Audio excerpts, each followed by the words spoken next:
Is your small business growing? That's the question we address right here on the Grow Your Biz Show. This is the place where I interview strategic entrepreneurs who can help you to navigate your niches, to perfect your pitches in order to what? To grow your small business. Hi, I'm Paul Madsen, host of the program, and I'm very excited to bring you episode number 62. Number 62 of the Grow Your Biz Show, and we're just happy to have you along. More than that, I'm happy about my guest today. My guest today is Cheri Dickmeyer, and she is the founder and owner and runner and all hat wearer of Fit Girls Inc.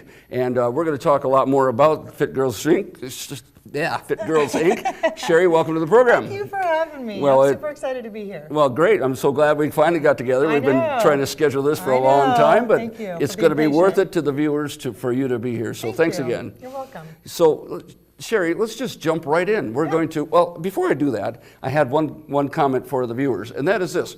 Normally, we are in a situation where we interview for-profit people who are forming businesses and starting companies with the idea of profiting. Mm-hmm. This is exciting today because your organization is a nonprofit. Correct. And what I'm telling people is that, and you'll tell them better, is that is a bigger challenge than for-profit because what? You have to deal with a lot of rules. Yep.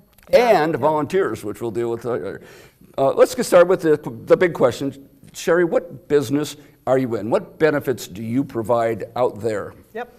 Well, our nonprofit focuses on young girls, ages 8 to 16, and we proactively help them lead healthy lifestyles, basically through physical, nutritional, relational, and mental exercises, empowerment camps, and physical fitness exercises. And so that gets them off the couch? Is that what the result is? Yeah. By the age of 10, most girls are starting to become very sedentary. Over 80% of them are pulling out of sports and any type of physical activity. And by the age of 14, 1 in 10 are doing enough physical fitness to benefit their health. 1 in 10? By age 1 14. in 10. Well, that's a lifestyle habit thing then, isn't it? Yeah, it's a big deal. And so you're here that leads right up to my next question, which is, why are you in this business? Why are you doing this? Yeah, well, this has been a journey. I had a marketing business prior to Fit Girl, as well as the Health and Wellness magazine. Okay. The Health and Wellness magazine focused on adult transformations. And at that time, I started connecting with the fitness industry, meeting a lot of amazing people here in Omaha, and researching a lot of information pertaining to nutrition and physical fitness. And I saw a gap. I also have 2 daughters. Mm-hmm. At the time when I started this, they were middle school, getting into high school.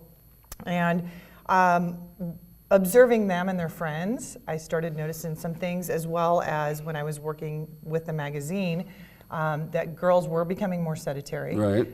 I played sports growing up. I noticed that a lot of girls were no longer participating in sports. I received a call from a coach at one of the middle schools here in Omaha saying that he can't even get girls to try out for basketball. Wow. Couldn't get them out for organized school sports. This year, yeah. This year, that recent, wow.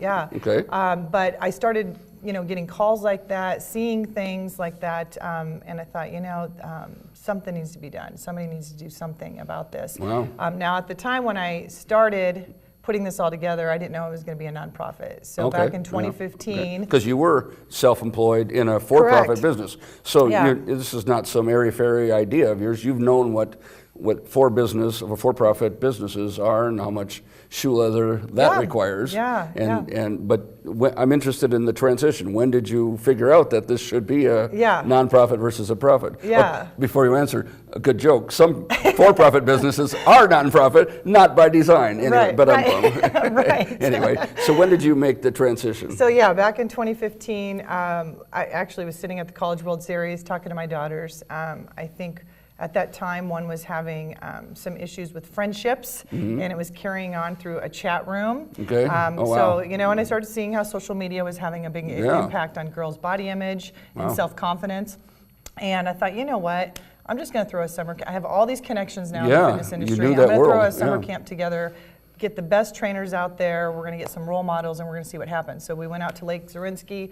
We had, in 30 days, 65 girls sign up. We actually had 2 families from Colorado drive in. Wow. They were just typing in empowerment and found our camp. You just decided to, and then you're sitting after there that, going through what your daughters were watching what your daughters were going through, and you said, there's got to be more. There's got to be a better way. Yeah. And so you decided to jump into it. And was it the nonprofit versus profit decision? Was that at that point? No, this was just, I had it under my magazine and my marketing umbrella, basically. There wasn't really any fundraising. You know, we had some sponsors, but it was a small fee-based, program. Sure. It was all week, but after that, we had actually all the news stations out there. Oh, wow. And the Omaha World Herald. Good. Wow. So after getting all that publicity, Sure. and then parents calling and emailing, they're like, "You got to keep this going. You got to keep this going." I'm like, "All right, well, how do I keep this going?" Yeah. Okay. So that's when you. That's when I decided. For, I started asking others, what should I do? Should I make this a for-profit, a nonprofit? And I talked to a lot of people in the nonprofit world, which I think is key before you start out doing a nonprofit. We do have a lot of nonprofits in Omaha. I think all of them are amazing, but there are some things that are geared for nonprofits, and some that maybe need to stay for profit. Right.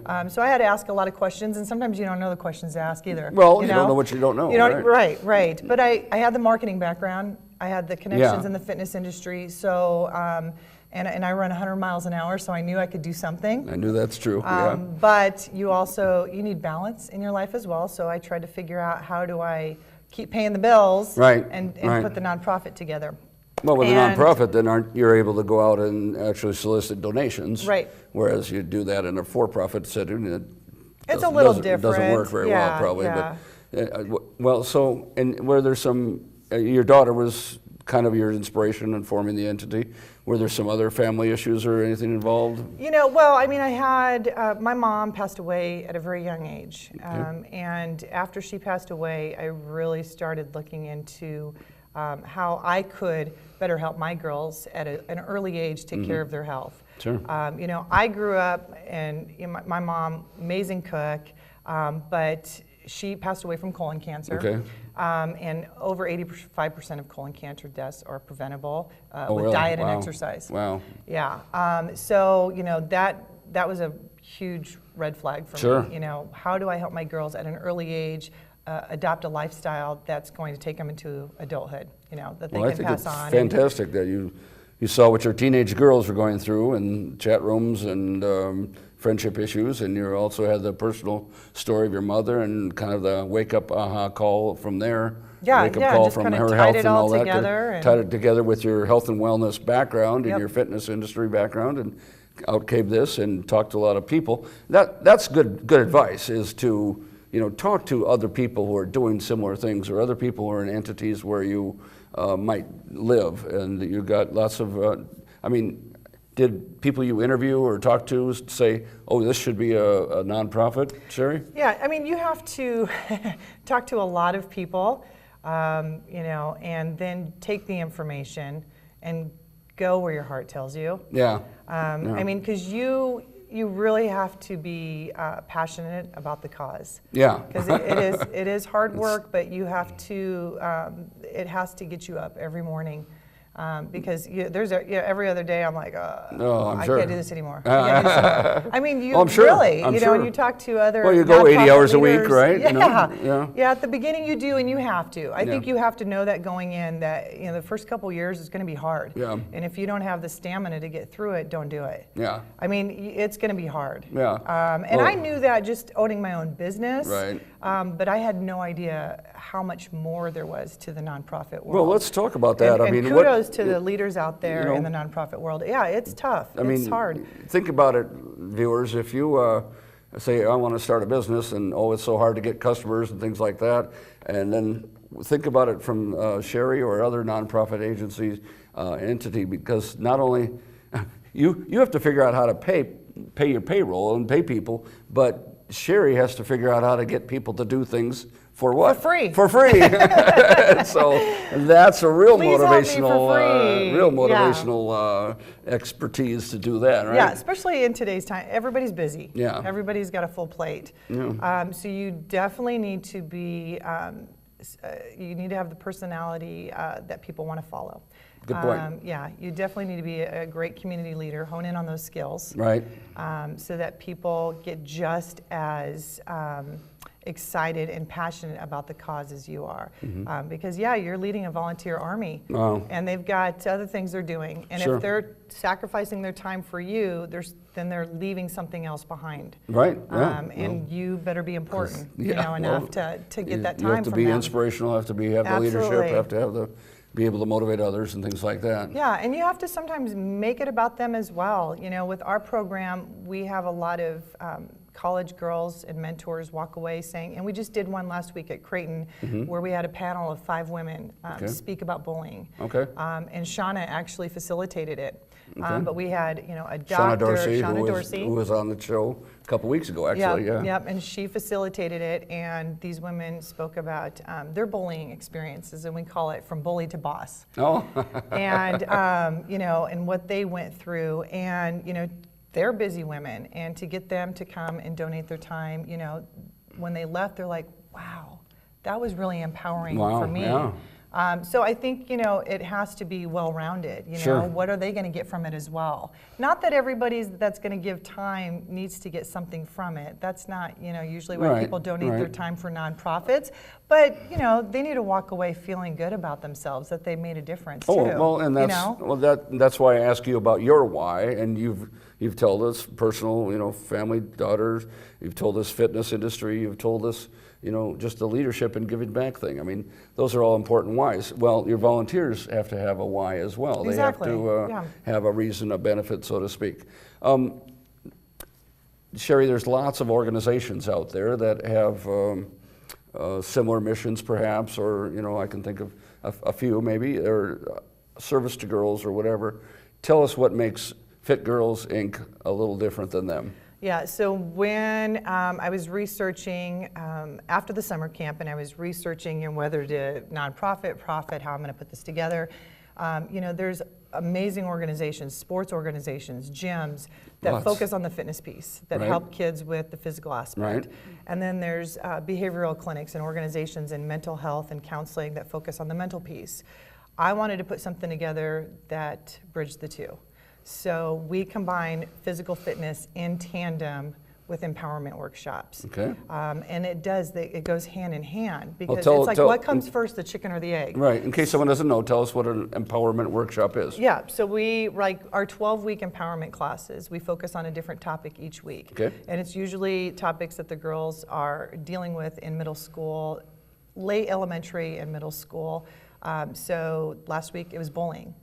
We talk about diversity. We talk about teamwork. We talk about substance abuse. We talk about body image. We talk about self-esteem and confidence, how to handle difficult feelings, how to be a community partner. Right. So there's different things that we focus on each week in the curriculum. So it's not just girls coming out and getting a workout and going home. No. We have hands-on activities so that they're engaged and that they understand, what we're talking about. Because we start at age 8, which, in a lot of cases is 3rd grade, and go all the way up to age 16. So our curriculum is different based off of the maturity level of the kid. So we might talk about bullying to all of them, but there's different aspects of bullying as they move through. Yeah. We as adults still get bullied, right? Oh, that's true. Yeah, I have a friend of mine who, Facebook was becoming more popular, and people my age didn't grow up with computers necessarily, and he's my age, and I said, Jim, are you on Facebook? And he said, I tried it for a little while. He said, all my high school friends were on there, and they said, I felt like I was back in high school, so I dumped it. Right? Who wants that again? Right? In some cases? Who wants to feel like that again? All of a sudden, all the old cliques were coming back, and it brings back some bad memories sometimes, doesn't so it? he dumped it, and so social media. I mean, talk about that. How does I guess you kind of have already, but how does social media affect these girls, and what can your organization done? I mean, I know you have some success stories within that. Yeah, absolutely. So social media, at age 9, that's when a young girl's self-esteem starts to plummet. Okay. So kind of going back to that chicken and the egg, we can sit and talk to these girls about empowerment, and we can talk to them about bullying. But if they're not eating well, if they're not sleeping, if they're not getting physical exercise, or they don't have great role models in their lives, none of that's going to ever matter. Good point. Yeah. So the physical aspect is huge. It it releases serotonin, endorphins. It helps them feel good about themselves. That's why I love working with the college athletes. They're great role models, and with social media, the whole focus is on now body image, and that's what I started seeing, especially with my girls. So they're comparing themselves, as we as adults do as well. Maybe we're not focusing on the body image. Maybe we're focusing on, oh, John got a new house, he got a new car, and we start, everybody feels this. If they don't, they're not admitting it. But when you're online and you're seeing somebody on a great vacation or a house, you start feeling deflated. Absolutely. You're like, oh my gosh, I'm working 80 hours He's a in week. Mexico again, like, wow. Man, how do I get that life, right? Exactly. And you start feeling bad about yourself. Exactly. These kids that don't have the maturity level to, we eventually get off Facebook and go, okay, I'm grateful for this. I got this. I got a good life. Right. They don't have the frame of reference process. for that. No, they can't. So what they're doing is seeing all these images of girls, or they're not getting invited to parties, and their self-esteem starts going down more and more and more. Do you have a couple of specific examples of we had girls who've helped? And it's in general, I mean, I think parents need to understand that girls, the body image is a big, big deal. A lot of girls don't participate in volleyball because they don't want to wear the shorts. Sure. A lot of, I can see that. chestier girls don't want to play because they don't feel comfortable with how fast they're developing. Right. It seems so silly maybe to some people. It's a big, big deal to these girls, and we're losing out on these girls participating in sports and making friends because of stuff like that. So these athletes kind of show them that the focus needs to be on what your body can do and not what it looks like. So we try to take that focus away, and that's why I love working with the college athletes. They're all different shapes and sizes. They're focused on academics and teamwork. They're great role models for these kids. But we've had girls where, for confidence, we had one young girl that was really, I think she was in 4th grade, real young, that vomited in the lunchroom cafeteria. Okay. That was so traumatizing for her that 4th grade, her mom couldn't get her back into the cafeteria for a couple years. We had our empowerment director work with her for about 8 months and do some baby steps, and I think by the time she got in 6th or 7th, we got her back in the cafeteria. Wow. But she was, the anxiety, she was so worried about what kids were still going to think from something that happened 2 years ago. Well, we had a high kids can be cruel, though. Well, I mean, they can be really cruel, so that's neat how your organization helped facilitate something we as adults think is so silly and simple, but when you're 8 years old, that's your whole world. It's your world, it's your life. We had a high school girl that was eating her lunch in the girls' bathroom for 3 months. Wow. Because she had so much anxiety on going to a table full of girls and asking them if she could eat lunch with them. It actually consumed her whole day. Wow. So she gets to school at 8, all she's thinking is about, what am I going to do at lunch? What am I going to do at lunch? Gets to lunch, goes, I just can't do it, goes into the bathroom, and would rather sit on a bathroom stall instead of eating alone and with a group of people looking at, she's eating alone. How many movies have been made about that? Many girls and boys that are dealing with that today. The anxiety, because they're so worried and they just don't have the confidence in themselves to say, I have something to offer. I'm a great person. Well, if these guys don't accept me for who I am, then I'm going to go find another group that does, but they don't have that skill set. No. So that's what we're trying to help them with. We have kids. Well, it's a holistic approach you're giving me. I hear It's like physical, mind, body, mental, soul. self-esteem, and it's all wrapped together. I'd forgotten how the endorphins from exercise can help them in so many other areas as well. Absolutely. So I really like how you tie all this together. You. That's really neat and just a great way to go, I think. Well, tell me, I mean, this is as many great glory stories and success stories as you have. I know it's been hard along the way to have a nonprofit, to get it off the ground, to get space, to make camps, to get volunteers. Tell us about some of the speed bumps along the way and how you've gotten over them. Yeah. Well, I've done a lot of things wrong, but I've also done a lot of things right, and you don't get to the right until you do the wrong. I think first and foremost, you have to be vulnerable and ask for help. So I had this marketing business and I had this magazine, and I thought I was perceived a certain way. So it was hard for me to ask for help because I think both men and women do this. We look at it as a sign of weakness. Right. Oh, yeah. So we don't want to ask for help. Especially men. I'm not going to ask directions. Right. Heck. Right. So if we're not asking for help, then we're going to recreate the wheel and spend more time doing things that somebody that's already laid the groundwork could help us with. Sure. So I had to get over that. I hired a consultant for 4 months, and she kept saying things that I would just like, ouch, but I needed to hear it. Yeah. Oh, but that's she's like, good. get over yourself. Yeah. No, that's good. And I think we let our Think ego. of the time she saved you. Yes. Think of it. I yeah. had to walk away going, she's right. Yeah. But you have to admit that. You have to put your ego Any aside. one little thing in particular? No, not in particular. I mean, not that you want to be vulnerable with. well, no, I think it's just a full, well-rounded, when you're working on your own by yourself as an entrepreneur, you get stuck in certain ways of doing things. That's why you're an entrepreneur, because you want to do things that way. Yeah, I do my own thing. Yeah, right? but there's other ways, and maybe you're like, no, I'm not going to try that way. So I don't know. She just, was kind of telling me, listen, get out of your way, go this way. And I think it's more ego-based, pride, vulnerability, but also not be so fixated on the stuff that's not going right. And I actually have a recent example. That's a good point. So on Facebook, I did a poll. And I was asking for some feedback, knowing, when you open that can of worms, when you ask for feedback, you're going to get some stuff. Right. And so I had just post after post, mom saying, great, this is what's happening with my daughter, this is a great program, and they were commenting, and then I had one that was bad. Okay.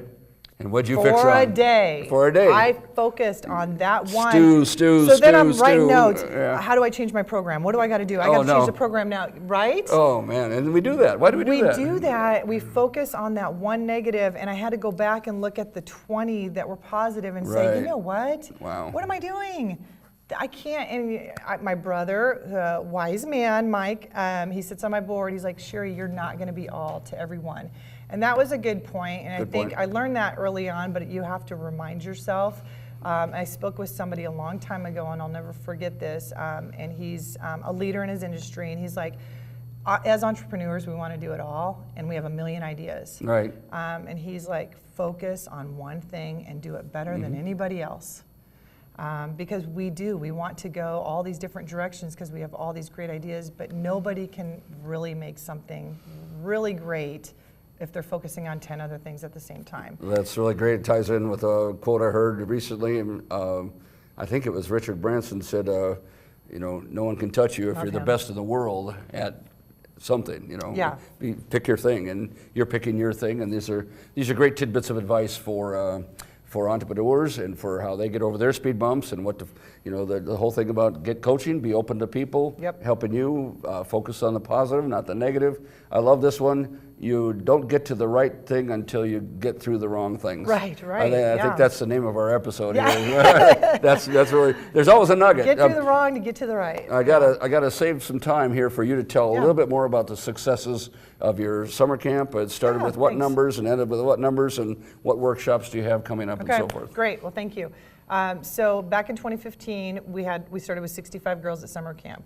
We are now at over 200 girls every July, ages 8 to 13. I know. That's awesome. I would love more, but there's no more cabins at Platt. Oh, we rent them all. So you we maxed might out. have to find a bigger campground. Wow. Love Platt River State Park, though. Very accommodating for our camp. And we had 45 people on a wait list last year after the 200. Wow, you do need more of a facility. Yeah. So hopefully that'll grow. We'd like to expand into Lincoln and move outside of that. But then we also have 2 12-week empowerment programs. So September through December, and then February through April. And they're on Sundays for 2 hours.